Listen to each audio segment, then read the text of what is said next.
এক গ্রামে ছিল এক সাহায্যকারী বালক। সে গ্রামের সবাইকে সব কাজে সাহায্য করত।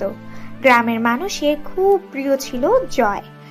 তার নাম যেমন জয়, সে তেমনি সব কাজ পরিশ্রমের সাথে সম্পূর্ণ করত আর সকল কাজে সফল হতো।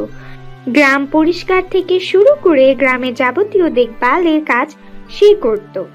একদিন, কি হয়েছে বাবু, এখানে দাঁড়িয়ে কি দেখছো?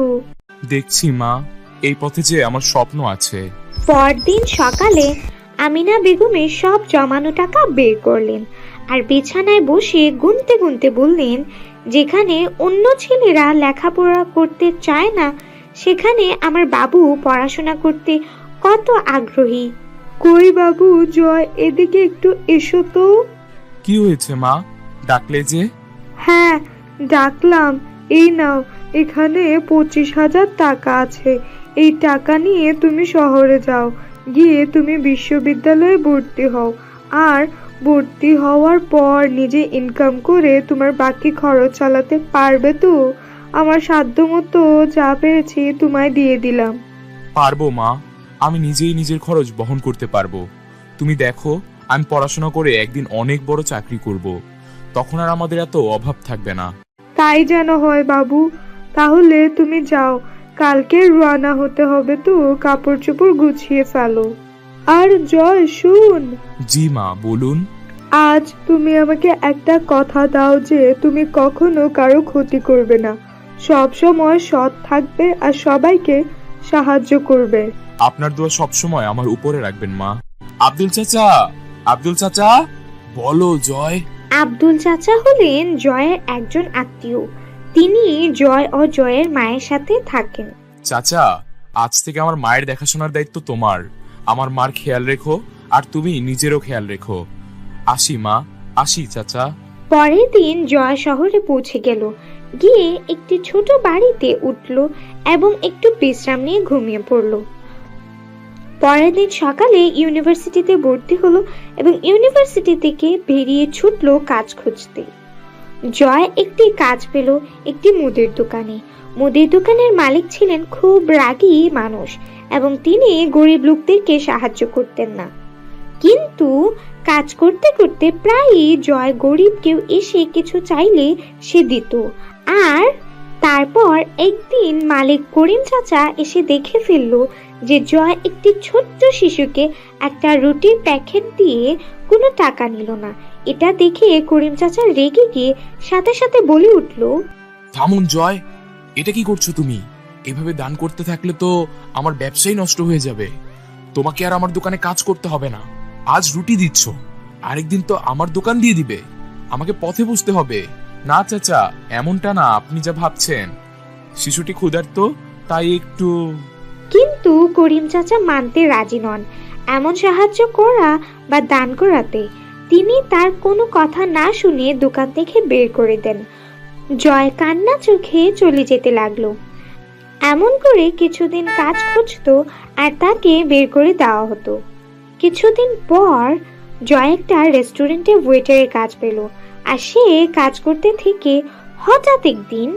জয় কাজ করছিল, এমন সময় এক গরিব লোক এসে তার কাছে এক বোতল পানি কিনলো এবং পানির সঠিক দাম দিল।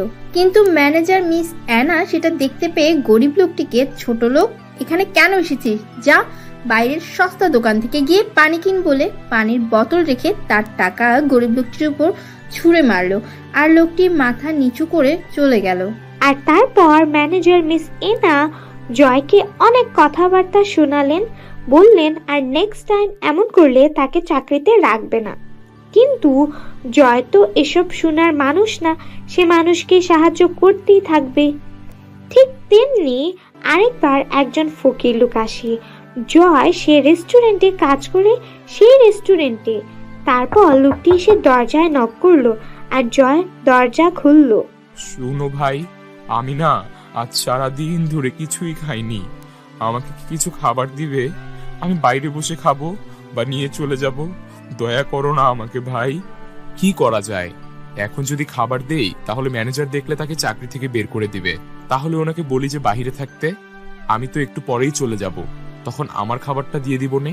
চাচা, আপনি একটু দূরে গিয়ে বসেন, আমি একটু পর চলে আসছি আপনার জন্য খাবার নিয়ে। আচ্ছা। তারপর জয় রেস্টুরেন্টে ঢুকে যাওয়ার পথে লোকটিকে নেন বলে চাচার হাতে এক প্যাকেট খাবার তুলে দিয়ে বলল, আপনি প্রতিদিন এই সময় এখানে আসলে আমি আপনার খাবার দিব। রেস্টুরেন্টের এমন 3-4 প্যাকেট খাবার থেকে যায় আর এইগুলো আমার আন্ডারে থাকে। আর এই সময় আরো 2জন গরিব লোক আসলো আর তার হাতে থাকা বাকি 2 প্যাকেট খাবার বাকি 2জনের হাতে তুলে দিল এবং তাদেরও বলল আসার জন্য। আর একজন লোক এই কাজগুলো দেখে কাজে একটা ভিডিও করে সোশ্যাল মিডিয়াতে আপলোড করে দেন আর সবাই দেখে অনেক প্রশংসা করলো। আমি এখনই বিষয়টি দেখছি স্যার, আপনারা কিছু মনে করবেন না। উনি এতটাই রেগে যে তিনি বুঝতে চাইছেন না যে এই কাজের জন্য মানুষেরা তাদের প্রশংসা করছে। রেস্টুরেন্টের রেপুটেশন নষ্ট করেছো, এরকম করলে তো আমাদের রেস্টুরেন্টে আর কেউ আসবে না। আর আমি বসকেই বা কি বলবো, তোমার চাকরি আর নেই, তুমি চলে যাও, তোমার মতো কর্মচারী আমাদের দরকার নেই। জয় কিছু বলতে পারলো না, চলে যাবে ঠিক এই সময় বস এসে তাদের সব কথা শুনলেন এবং বস বললেন, দাঁড়ান মিস্টার জয়। মিস্টার জয়, আমি আপনার সাথেই দেখা করতে এসেছি। হ্যাঁ স্যার, আমি জানি আপনি কি করবেন। আমি মিস্টার জয়কে এখন বের করে দিচ্ছিলাম। আমি এই সব কিছুর জন্য সরি স্যার। থামুন মিস এনা, কাজ থেকে তো বের করে দেবই, আর সেটা মিস্টার জয়কে নয়, মিস এনা আপনাকে। মানে স্যার, আমাকে চাকরি থেকে বাদ দিবেন বলতে ঠিক বুঝলাম না। হ্যাঁ, ঠিকই শুনেছেন, আমি আপনাকে চাকরি থেকে বাদ দিচ্ছি আর মিস্টার জয়কে আজ থেকে ম্যানেজার পোস্টের দায়িত্ব দিলাম। কারণ মিস্টার জয় অনেক ভালো কাজ করেন। আমি এমন একজন মানুষ খুঁজছি এতদিন ধরে আমার রেস্টুরেন্টের জন্য। আপনার মতো ম্যানেজার আমার লাগবে না। আমি চাই আমার কর্মচারীরা সবসময় গরিব মানুষ ও যে কোনো মানুষকে সবসময় সাহায্য করুক। মিস এনা, আপনি বেরিয়ে যান এই মুহূর্তে। ঠিক আছে স্যার, আমি বুঝতে পারিনি, আমাকে মাফ করে দিবেন। এটাই তোমার প্রাপ্য ছিল মিস্টার জয়। তাহলে কি বুঝলেন এই গল্প থেকে? সাহায্যকারীরা সব সময় উচ্চতম স্থানের অধিকারী হয়, আর যারা সাহায্যকারীদের যোগ্য মর্যাদা দেয় না তাদের এমন মিস অ্যানার মতো অবস্থা হবে।